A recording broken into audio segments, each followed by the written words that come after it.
So, what exactly is your first step when you're buying a home? Hi everybody, it's Lisa Zamora with PMZ Real Estate here in Northern California, and today I want us to talk about the first couple of steps when buying your first home. So, your first step is to know your credit.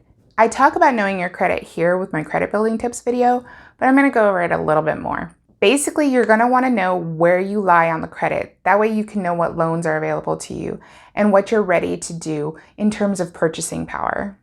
Step 2 and 3 are kind of interchangeable. It depends on where you're at in the process and how well you know a realtor.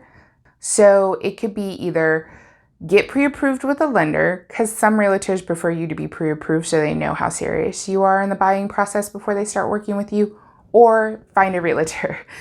If you know the realtor on a more personal level or you have an open rapport with them, then they won't mind already signing up to be your realtor before you get pre-approved.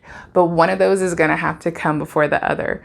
So if they require you to be pre-approved or they prefer you to be pre-approved before you start looking at houses, then that's going to be step 2 before you find them.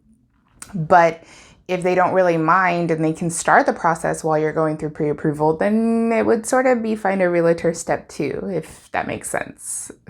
So after you've been pre-approved and after you find your realtor that you're going to work with, you're going to want to start narrowing down what you're looking for in a home. You've probably already done this to a little bit of an extent when you're thinking about buying anyway, because based on where you are, you're already starting to dream of what your perfect home would be. But now's the time to really narrow it down. How many bedrooms do you want? How many bathrooms do you want? Square footage, yard, no yard, that sort of thing.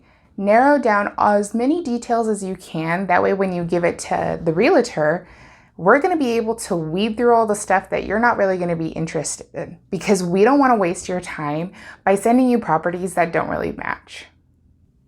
My next little tip is to have some sort of timeline in mind.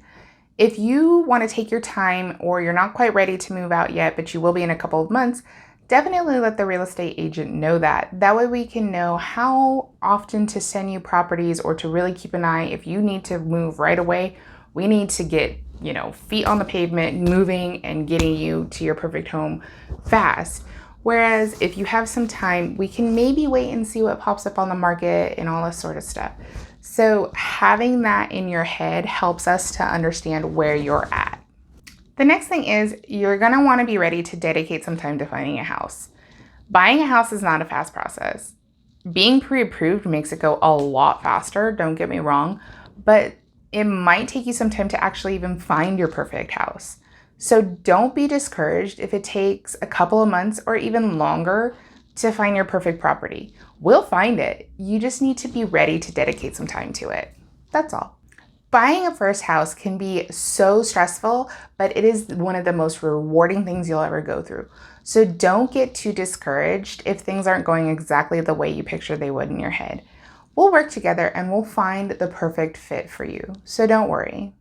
I've mentioned being pre-approved a lot in this video. So why is it important? Go ahead and click here and I'll explain. And I'll see you next time.